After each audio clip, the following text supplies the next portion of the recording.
Merci beaucoup. Donc la prochaine communication, c'est là on rentre dans le futur déjà, donc par Maxime Roth de Revinax à Montpellier. Start-upper. Non, chirurgien. Chirurgien start-upper. Une voie que j'essaie de pousser le plus possible chez les chirurgiens. Et donc sur la réalité virtuelle immersive.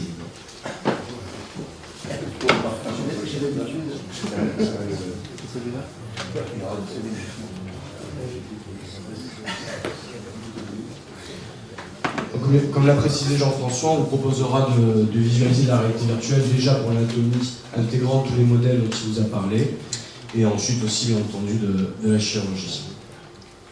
Le constat qui a été fait très récemment par l'ANSET, qui était déjà connu mais ça avait été réactualisé, c'était de dire 5 milliards d'individus dans le monde, qui rencontrent quand même entre 6 et 7, donc une large partie de la population mondiale n'a pas d'accès à la chirurgie.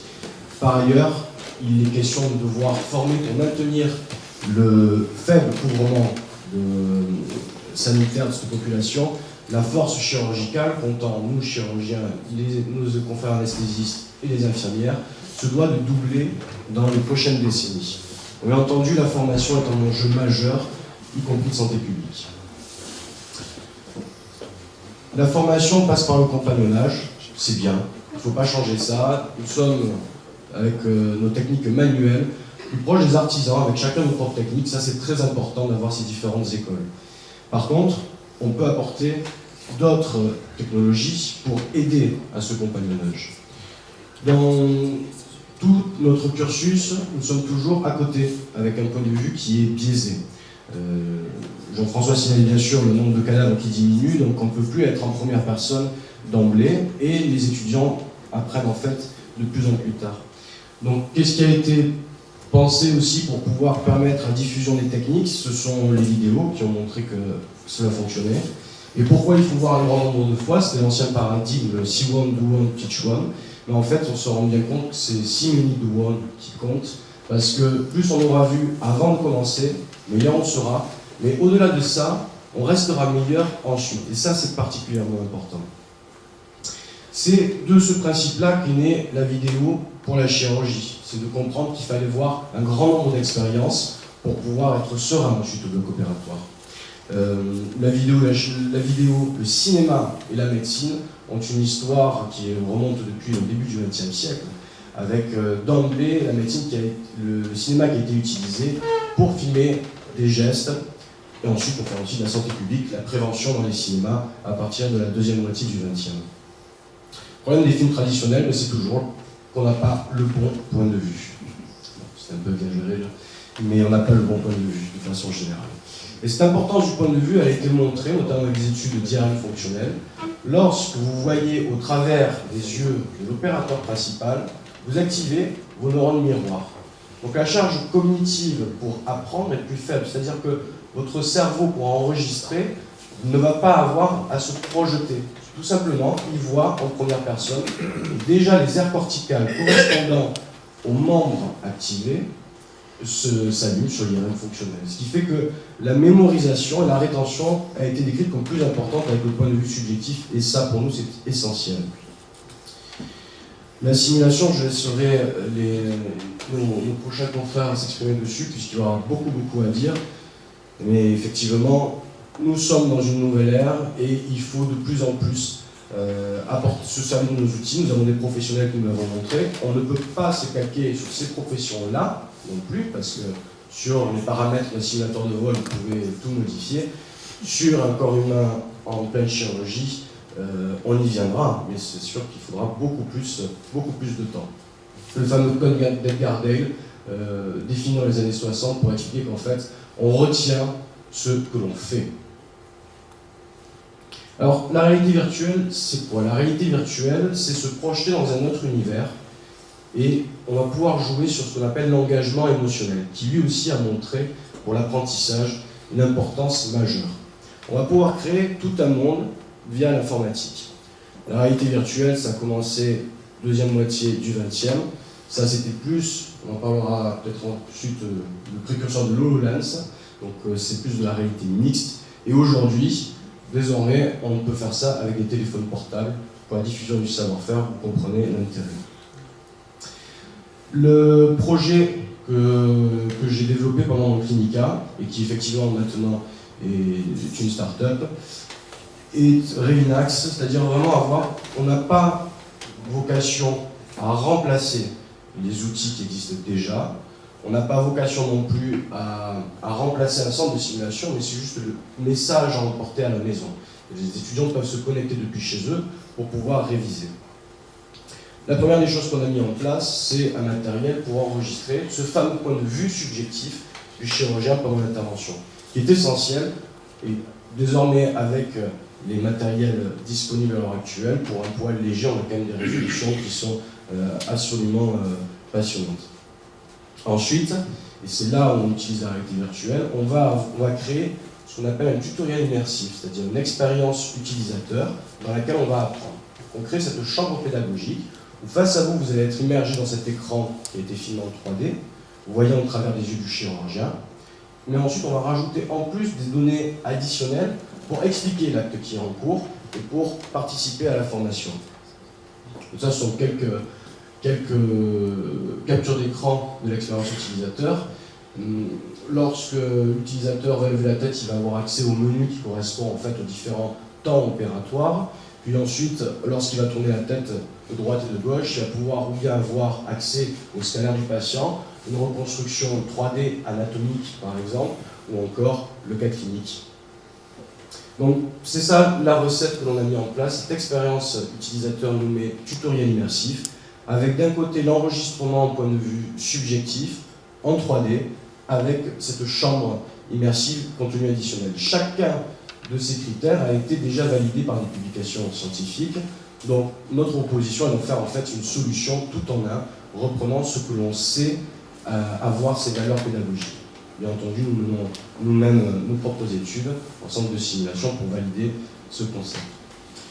Donc ça, c'était l'idée de départ, c'est la recette. Maintenant, le but, c'est de pouvoir partager ce savoir-faire avec le plus grand nombre, que chacun puisse créer et ensuite mettre en place en ligne ce savoir-faire. Donc, soit les chirurgiens, oui, bien entendu, mais aussi nos infirmiers, c'est quand même très important. Vous pouvez penser notamment, quand on parle de réduction de risque, combien de fois vous allez avoir en urgence, en pleine nuit, un infirmier qui n'est peut-être même pas de votre service, qui ne va pas connaître le matériel, et nous-mêmes, des fois, nous n'avons pas notre propre matériel qui est disponible. On connaît la technique, mais la technique opératoire liée à ce matériel précisément-là, cet assemblage, est des fois très particulier. Donc c'est pour ça aussi que les partenaires industriels doivent être dans la boucle. Les patients, c'est plus dans un cadre d'accompagnement, de prévisualisation, pas forcément de la chirurgie, mais directement de ce qu'il va y avoir après, par exemple dans un cadre rééducatif. Nous avons fait une première année où nous avons créé ces tutoriels avec une équipe de production. Maintenant, le but, c'est de donner à chacun de nos collègues la possibilité de le faire soi-même. Donc ça veut dire la mise en place du hardware, ensuite du matériel, ensuite une suite logicielle qui permettra à tout un chacun d'éditer son film simplement et ensuite de pouvoir créer lui-même son tutoriel immersif à partager avec ses collègues et publier sous différentes formes. Là, la discussion peut se faire de façon individuelle ou directement avec l'université pour que l'université crée aussi son propre contenu. En ce moment même, nous sommes en train de créer ce contenu par différentes spécialités, que ce soit pour les chirurgies ouvertes, mais aussi les chirurgies minimales invasives, quand vous avez besoin d'avoir un feedback, un retour visuel avec que ce soit la radioscopie, l'endoscopie. On a aussi créé des tutoriels qui permettent ceci. La plateforme va être en test à la rentrée en fait. Et, dans un premier temps, l'intégralité sera bien entendu gratuite et ce que l'on conservera pour le plus grand nombre, c'est ce qui a été défini par l'OMS comme étant les gestes de base pour améliorer à l'échelle mondiale la santé. Voilà, je vous remercie.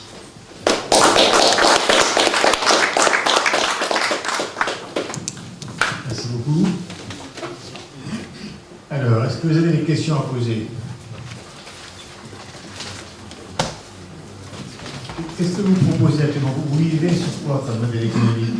Qu'est-ce qu'un chirurgien peut attendre de vous? Le modèle économique initial, qui était la preuve du concept, c'était un modèle d'agence de production. Maintenant, c'est ce qu'on appelle le modèle SaaS. C'est faites-le vous-même. Donc, les chirurgiens ont la possibilité d'avoir 2 caméras à un prix vraiment modique pour créer ce contenu. Dans un premier temps, ce sera on envoie les caméras, vous filmez ce que vous voulez, on s'occupe du reste. Dans un deuxième temps, on envoie les caméras, vous éditez vous-même le film, parce qu'il y a quand même une particularité technique que vous voulez mettre en évidence, jusqu'au moment où vous ferez vous-même l'intégralité du tutoriel. Bien entendu, le but, c'est de le faire de façon la plus intuitive possible pour que chacun d'entre nous le fasse sans perdre de temps et en gardant la passion chirurgicale et de transmission de ce savoir. Merci. François.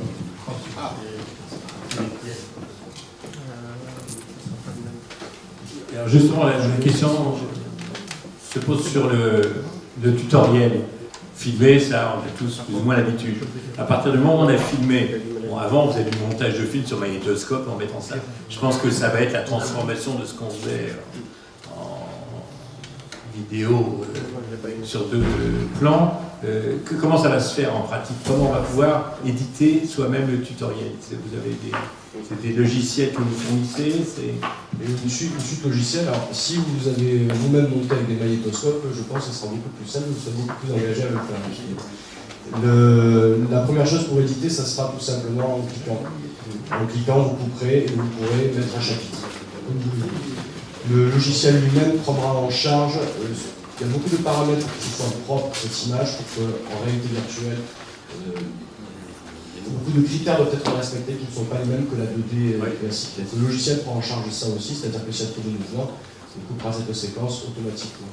Et ensuite, ça sera quelque chose que vous enverrez sur la plateforme, donc c'est de l'upload, il y aura un encodage, un upload, et au final, du copier-coller. C'est-à-dire tout simplement la représentation, vous aurez mis en place des canevas de notre tutoriel, et ensuite vous aurez juste à mettre en place la vidéo. Si vous voulez mettre votre PowerPoint correspondant à la clinique, vous ferez lisser-coller, et pareil pour un scanner. Je voudrais rajouter quelque chose dans le même ordre d'idée. Une des difficultés qu'on a quand on fait des films, c'est finalement la sonorisation.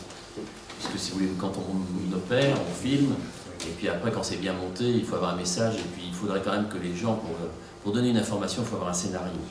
Donc ça, je crois que c'est un des éléments essentiels de la phase d'un film chirurgical. Et donc, je suppose qu'il y a un système de pupitre de sonorisation à la milliseconde près, parce que c'est ça toute la difficulté. Je suppose que c'est prévu, mais je voudrais bien que vous nous disiez un petit peu où vous en êtes de cette réflexion, parce qu'il faudra quand même avoir, le temps étant compté, il faudra quand même avoir une salle où on s'assoit et on redicte un truc, et comment on le synchronise. C'est pas si évident à réussir un beau film chirurgical. Alors on peut faire plein de films, mais s'ils ne sont pas très didactiques, il y en a des milliers sur YouTube, si vous allez voir. Mais ils sont merdiques. Il y a 90% des films, je m'excuse de le dire comme ça, qui sur YouTube actuellement n'ont aucun intérêt chirurgical. Ils amusent le gars qui les a fait parce qu'il dit tiens, on va me voir sur YouTube et je suis le premier sur la liste. Donc, quelle est votre opinion sur ça? Alors, premièrement, je suis entièrement d'accord avec vous sur le principe d'avoir une plateforme qui soit professionnelle, justement, qui s'adresse directement aux professionnels, faite par les professionnels. C'est pour ça que je ne vois pas d'avenir particulier pour la chirurgie sur YouTube. Effectivement, il y a à boire et à manger.